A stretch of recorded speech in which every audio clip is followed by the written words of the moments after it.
Maayong utusugbog sa mga nagsunod ning among pagsibiya Huwebes karon Setyembre 24 tuig 2015. Kini si Jason Doval ug kini ang Sunstar Pilipinas.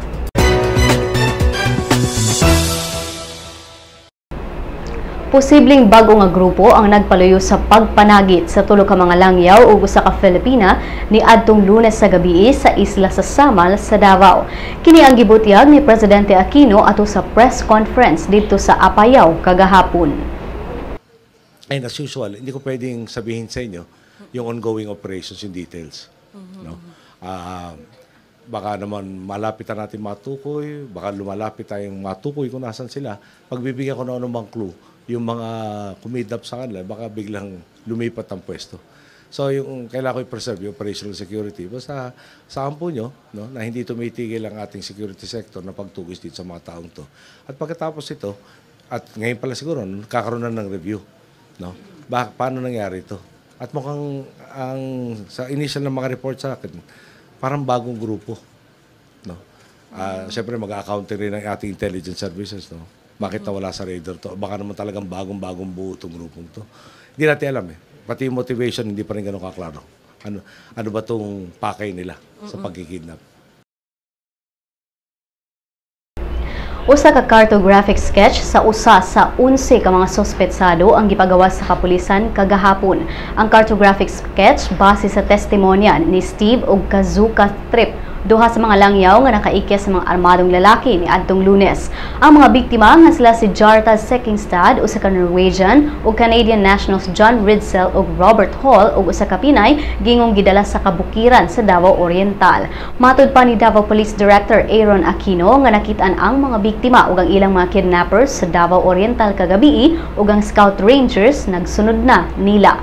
Apan gipanghimakak ni Colonel Cristobal Zaragoza, hepe sa Task Force Davao, nga adunay nakita ang abandonadong motorboats didto sa Governor Generoso sa Davao Oriental. Ang bagyo si Jenny nga misulod sa Pilipinas kagahapon mikusog gikan sa 65 km/h ngadto sa 85 km/h.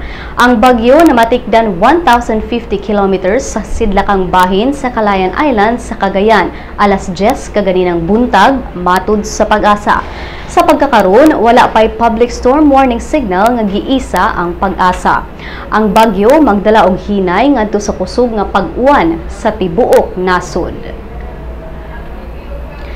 Case closed na. Mao kini ang gibutyag sa mga investigador sa kaso sa pagpangawat o pagpatay kang Karen K. Montebon. Ang pagdeklara sa kalambuan sa kaso gibuhat usa ka adlaw human ang suspetsado sa krimen nga si Ruben Geronco Fernandez na palgang patay didto sa Hetafe probinsya sa Bohol niadtong Martes sa hapon. Matud ni Senior Superintendent Marlon Tayaba, Director sa Criminal Investigation and Detection Group Central Visayas, nga sigurado sila nga si Fernandez gyud ang nipatay kang Montebon.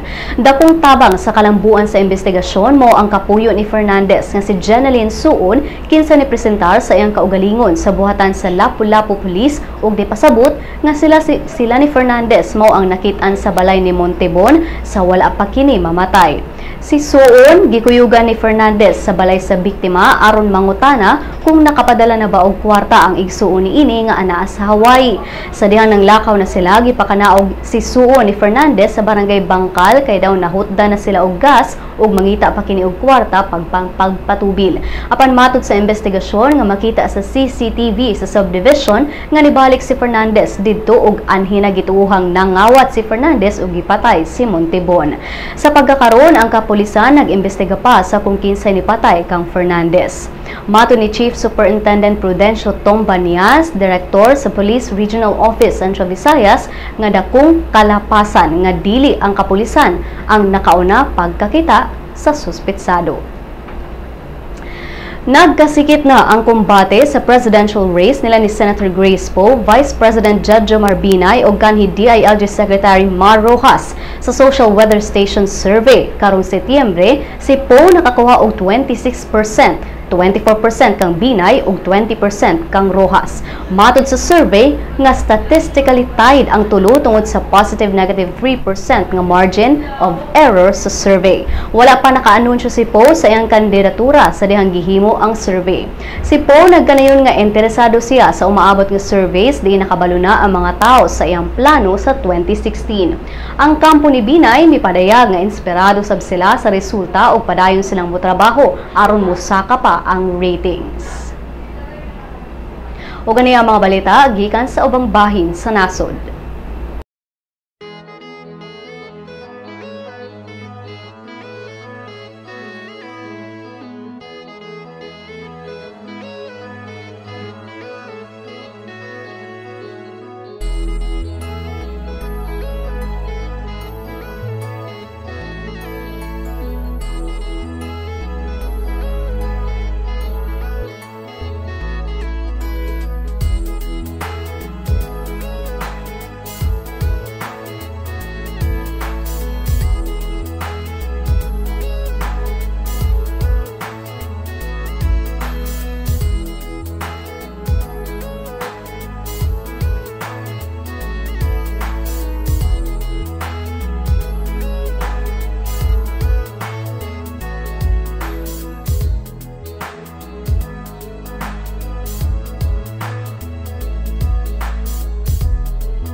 Welcome to the newest member of the Sunstar family, My Sunstar, a mobile application that allows you to remove all the online clutter and focus on what you want, what you need.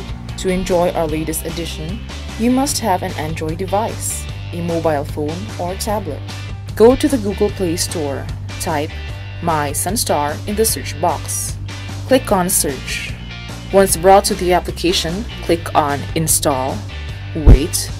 When download is complete, click Open. You will be brought to the login page.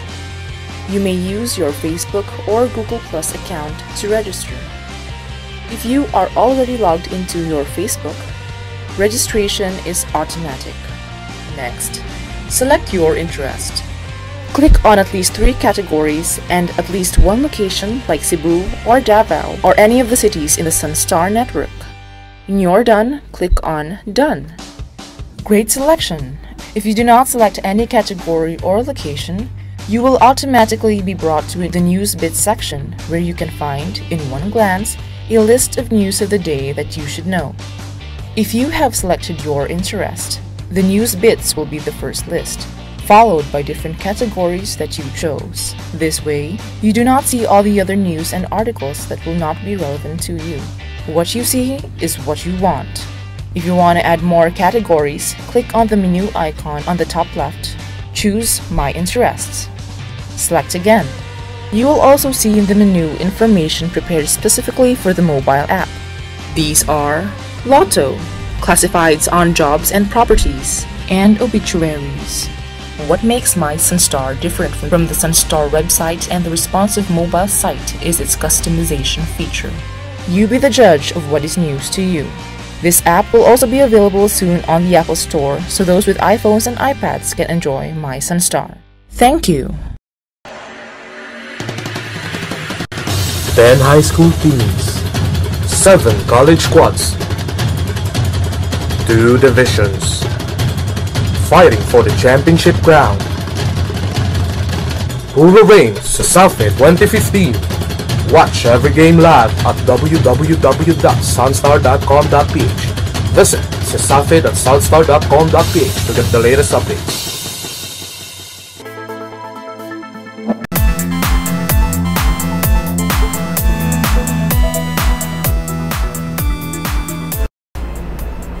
Gilas, Pilipinas, gipahimungtan ang Hong Kong 101-50. Sila kapuyan sa Balitang Sports.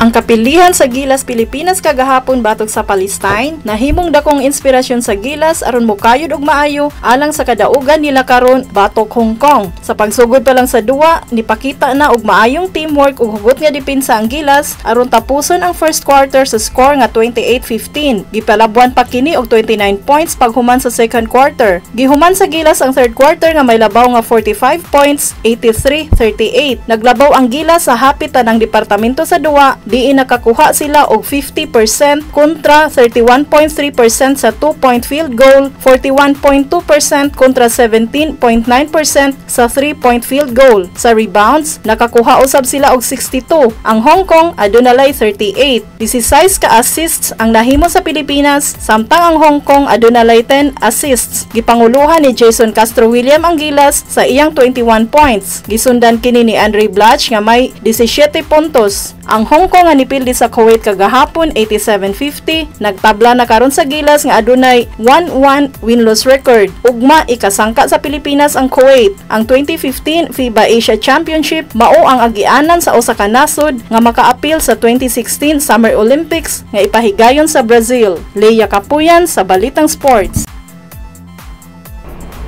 Ugon sa inyong reaksyon sa performance sa Gilas, ipaambit ang inyong mga komento ug i-mention mi sa Twitter at Sunstar Online ug itag mi sa Facebook Sunstar Philippine News gamit ang hashtag na #GoGilas.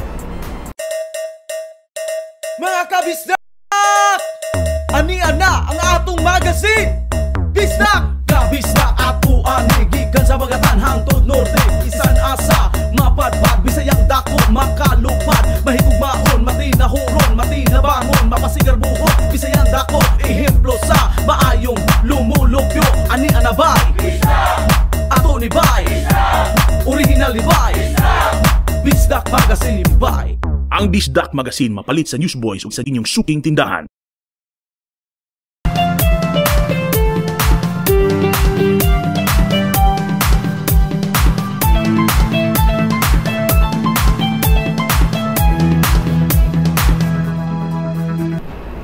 Sanchay sa Meteor Garden, nagka-interes kang yayadab ang tibok detalye sa showbiz chika ni Crystal Clemente.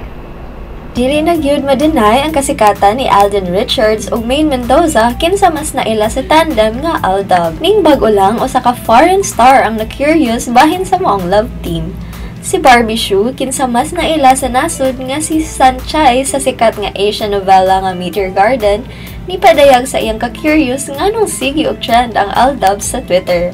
Matod sa iyang usa ka tweet ni adtong Domingo, ang Taiwanese star nangutana nga, "What is Aldab? It's trending every day." Sa bahin sa Aldab fans, game kaayo sila nitubag sa maong pangutana. Sa reply ni Twitter user Dorothy C. Vicente, nipakita siya og usa ka hulagway sa duha. Comment ni Barbie sa maong photo nga cute daw kaayo si Maine og Alden. Apan ang highlight sa curiosity ni Barbie mao ang pag-comment sa usa ka Instagram post ni Maine. Sa maong post ni message si Barbie nga, "You are beautiful. Good luck in your career. Enjoy fame. Good luck and kiss from Taiwan." Ug gi-end kini og big S. Crystal Clemente alang sa Showbiz Chika. Alang sa uban pang showbiz chika, bisitaha ang celebrity.sunstar.com.ph. I-follow po mi sa Twitter at Sunstar Showbiz. Sa Lotto results, walay nakadaog sa mga premyo sa 655 Grand Lotto o 645 Mega Lotto sa mga bula kagabi. Bulahon unya ang 649 Super Lotto. Ani ang balor sa dolyar gikan sa Bangko Sentral ng Pilipinas. Musunod ang kapalaran gikan sa Sunstar Super Balita.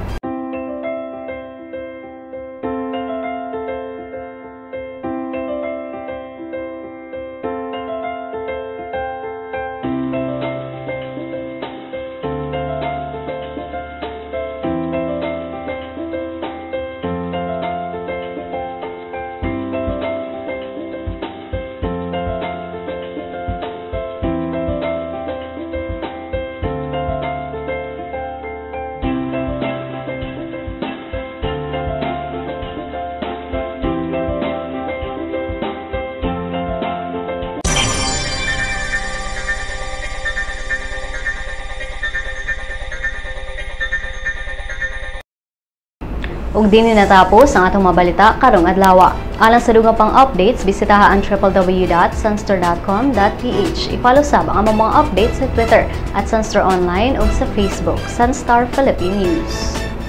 Kini si Jason Doval ug kini ang Sunstar Pilipinas.